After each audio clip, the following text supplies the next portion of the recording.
आज मैं आपको ओमेगा 3 फैटी एसिड के बारे में सभी जरूरी जानकारी दूंगा, जिससे आपको ओमेगा 3 फैटी एसिड को समझने में बहुत मदद होगी और आप इस बहुत ही लाभकारी तत्व का इंपॉर्टेंट फैक्टर का अपने शरीर में अच्छे से उपयोग कर सकेंगे।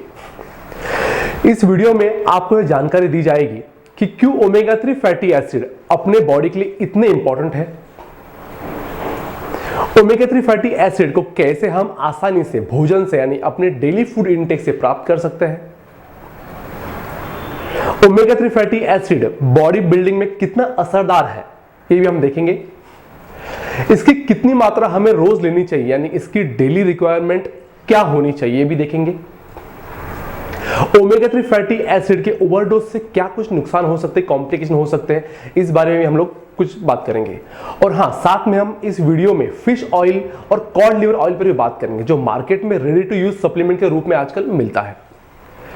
और इस वीडियो के अंत में मैं आपके द्वारा पूछे गए कुछ सवालों का जवाब दूंगा, तो यह वीडियो आप अंत तक देखते रहे। दोस्तों, आज का अपना वीडियो शुरू करें उससे पहले मैं आपसे एक छोटी सी रिक्वेस्ट करना चाहता हूं। यदि आपने अभी तक चैनल को सब्सक्राइब नहीं किया है तो कृपया करके आप चैनल को सब्सक्राइब कर लीजिए, जिससे आप आने वाला कोई भी रिव्यू मिस ना करें और आपको सेहत से जुड़ी सच्ची जानकारी हमेशा मिलती रहे। तो दोस्तों, जब भी आप अपने शरीर से फैट घटाने की बात करें तो आपको एक फैट को कभी डिस्टर्ब नहीं करना है, और वो है omega 3 fat. Omega 3 fatty acid एक इसेंशियल फैटी एसिड है जो अपना शरीर खुद नहीं बना पाता, यानी हमें इसे अपने भोजन से ही प्राप्त करना पड़ता है। ये अपने बॉडी और ब्रेन के लिए एक बेहद ही जरूरी फैक्टर है। Omega 3 fatty acid brain function को काफी हद तक इंप्रूव करता है, जिससे एंजाइटी, डिप्रेशन, मानसिक बीमारियां इनको दूर रखा जा सकता है। ओमेगा 3 फैटी एसिड 3 प्रकार के होते हैं, EPA, DHA और ALA। इन तीनों में से EPA मानसिक बीमारी में बहुत अच्छा काम करता है, बहुत फायदेमंद होता है। एक प्रोजेक्ट नाम की एंटी डिप्रेसेंट दवाई आती है जो EPA से बनी होती है। DHA ओमेगा 3 फैटी एसिड जो होता है आंखों का रेटिना का सबसे इंपॉर्टेंट कंपोनेंट होता है, यानी आंख का जो रेटिना है वो DHA टाइप ओमेगा 3 से बना है। अपनी आंखों की रोशनी बनाए रखने में DHA बहुत इंपॉर्टेंट रोल प्ले करता है। इंसान के गर्भावस्था काल में योग्य मात्रा में ओमेगा 3 फैटी एसिड मिलना बहुत जरूरी है। इसकी कम और अयोग्य मात्रा से आंखों की बीमारियां हो सकती हैं, ब्रेन ठीक से डेवलप नहीं होता और उससे बच्चों में इंटेलिजेंस की कमी आना ऐसे लक्षण दिखाई दे सकते हैं। ओमेगा 3 की जो गुड कोलेस्ट्रॉल यानी HDL हाई डेंसिटी लाइपोप्रोटीन नाम से जाना जाता है, अपने हार्ट के लिए एक बेहतरीन फैटी एसिड है। इससे हार्ट को होने वाली कई सारी तकलीफें दूर हो जाती हैं और हार्ट बहुत ही पावरफुल स्ट्रांग रहता है। ओमेगा 3 फैटी एसिड से बच्चों में होने वाले ADHD यानी attention deficiency hyper active disorder में बहुत लाभ देखा जा सकता है। इससे बच्चे शांत हो जाते हैं और बच्चों में अटेंशन पावर भी काफी सुधर जाता है। इन्फ्लेमेशन एक ऐसी अवस्था है जो लगभग सभी डिसीज में पाई जाती है, जिसे हम बोलचाल की भाषा में सूजन कहते हैं। जिसे आपने सुना होगा गैस्ट्राइटिस, हेपेटाइटिस, तो ये जो आइटिस है यानी इन्फ्लेमेशन है उसे कम करने में ओमेगा 3 बहुत ही मददगार साबित होता है। इन सब के अलावा फैटी लिवर, ऑटोइम्यून डिसऑर्डर जैसे रूमेटॉइड आर्थराइटिस, सोराइसिस, बोन और जॉइंट्स की तकलीफों में, फीमेल्स की मेंस्ट्रुअल पेन में भी ओमेगा 3 फैटी एसिड बहुत ही ज्यादा अच्छा काम करते हैं, इससे काफी राहत मिलती है। तो चलिए बात करते हैं कैसे हम ओमेगा 3 फैटी एसिड को अपने भोजन से यानी डेली फूड इंटेक से प्राप्त कर सकते हैं। Omega 3 fatty acid essential fatty acid है जिसे अपनी बॉडी खुद नहीं बना पाती, जिसे हमें अपने फूड से ही लेना पड़ता है। नेचुरली ओमेगा 3 फैटी एसिड के 2 सोर्सेस है, एक है नॉन वेजिटेरियन सोर्स है और दूसरा है वेजिटेरियन सोर्स। ओमेगा 3 के मुख्य प्रकार EPA और DHA यह दोनों नॉन वेज सोर्स से मिलते हैं यानी फिश से मिलते हैं, और वो फिश कोल्ड वाटर वाली फैटी फिश होती है। उन फिश में साल्मन, सार्डिन, कॉड मछली आती है। हमारे भारत में एक रावस नाम की मछली पाई जाती है, वो भी ओमेगा 3 से भरपूर होती है। जो लोग मछलियां खाते हैं उनमें हफ्ते में 3 बार मछलियां खाने से ओमेगा 3 फैटी एसिड की आपूर्ति हो जाती है और फिर इसकी सप्लीमेंट लेने की जरूरत नहीं पड़ती। तो आप खाने में फिश को इंक्लूड करके ओमेगा 3 फैटी एसिड की कमी को पूरा कर सकते हैं। ALA टाइप का ओमेगा 3 वेज सोर्स यानी फ्लेक्स सीड यानी अलसी के बीज, चिया बीज, वॉलनट्स यानी अखरोट, आलमंड्स यानी बादाम, सोयाबीन आदि में पाया जाता है। वेजिटेरियन लोगों को बॉडी में ALA टाइप का जो ओमेगा 3 है उससे बॉडी DHA और DHA को EPA में कन्वर्ट करता है, लेकिन एक कन्वर्जन रेट जो है बहुत कम मात्रा में होता है, लेकिन आपके शरीर के लिए पर्याप्त हो सकता है। बहुत सारे फोर्टिफाइड फूड में भी आजकल ओमेगा 3 एसिड पाया जाता है, जैसे अंडे, दही, दूध और उसके प्रोडक्ट, जूस। आप ऐसे फूड से भी ओमेगा 3 आजकल पा सकते हैं। और अब बात करते हैं उस टॉपिक के जो आजकल का सबसे हॉट टॉपिक है, और वो है बॉडी बिल्डिंग। सबको यह जानना है कि क्या ओमेगा 3 फैटी एसिड्स लेने से मसल बिल्ड होते हैं क्या? और इसका जवाब है हाँ, ओमेगा 3 फैटी एसिड से आपकी मसल को डेवलप करने में काफी मदद करता है, लेकिन इसके लिए आपको एक्सरसाइज करना बहुत जरूरी है। बिना एक्सरसाइज के सिर्फ ओमेगा 3 कैप्सूल लेने से आपके मसल्स बिल्कुल नहीं बढ़ेंगे। लेकिन जब भी आप प्रोफेशनल लेवल पर बॉडी बिल्डिंग कर रहे हो तो आपको बॉडी का वेट, हाइट और टारगेट, इन सब बातों को ध्यान में रखते हुए ओमेगा 3 या फिर और कोई भी सप्लीमेंट लेना चाहिए। ओमेगा 3 की डेली रिक्वायरमेंट क्या होती है? वैसे देखा जाए तो ओमेगा 3 फैटी एसिड के डेली रिक्वायरमेंट्स का कोई पक्के मापदंड या पैरामीटर्स नहीं होते हैं, लेकिन बहुत सारे हेल्थ ऑर्गेनाइजेशन का मानना यह है कि EPA और DHA मिलाकर 250 से 500 मिलीग्राम ओमेगा 3 फैटी एसिड एक वयस्क इंसान एंड एडल्ट के लिए काफी है, जो हफ्ते में 2 या 3 बार मछलियां लेने से आपको मिल सकता है, या फिर आप फिश ऑयल से भी, सप्लीमेंट से भी इसे प्राप्त कर सकते हैं।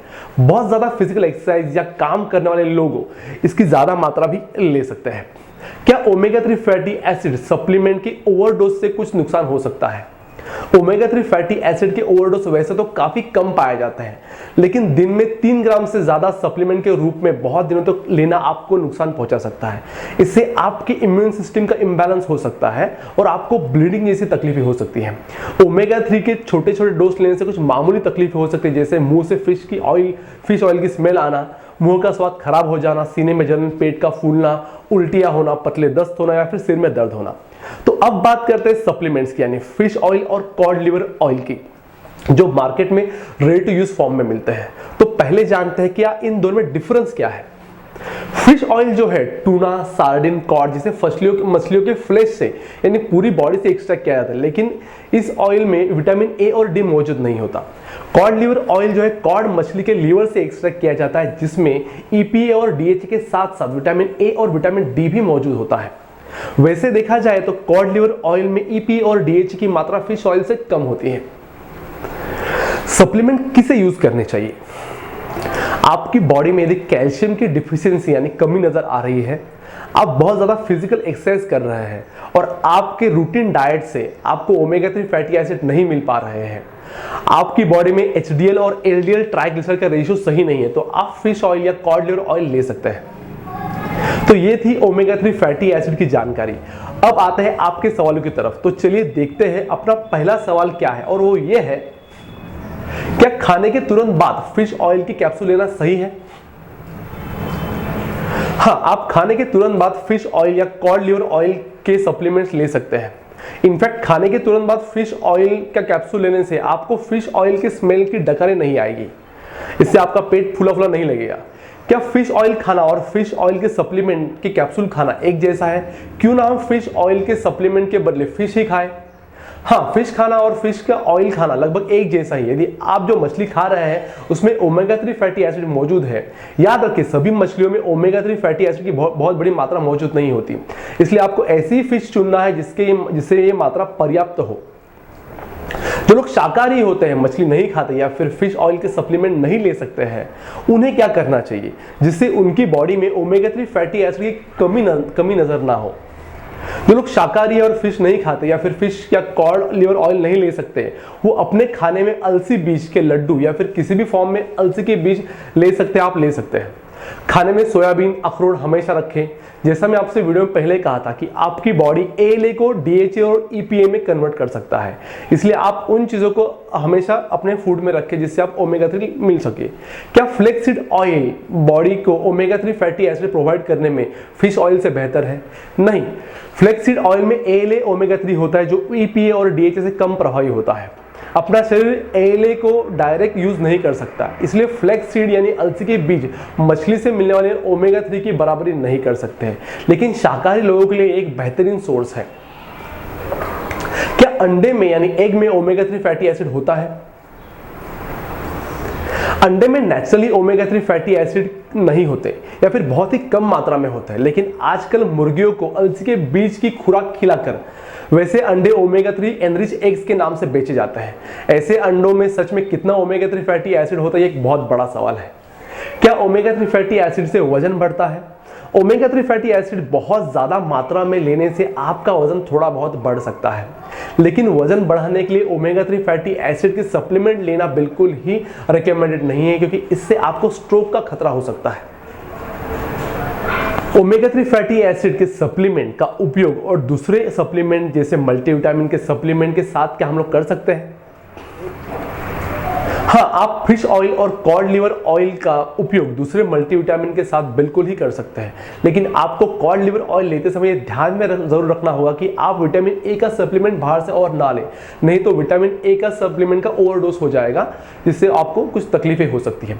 तो दोस्तों, यह थी ओमेगा 3 फैटी एसिड की जानकारी, जो आपको जरूर पसंद आई होगी। आप वीडियो को लाइक और शेयर करना बिल्कुल ना भूलें, और हाँ, चैनल को सब्सक्राइब जरूर करें। मैं जल्द ही एक नए वीडियो के साथ फिर से लौटूंगा, तब तक के लिए टेक केयर।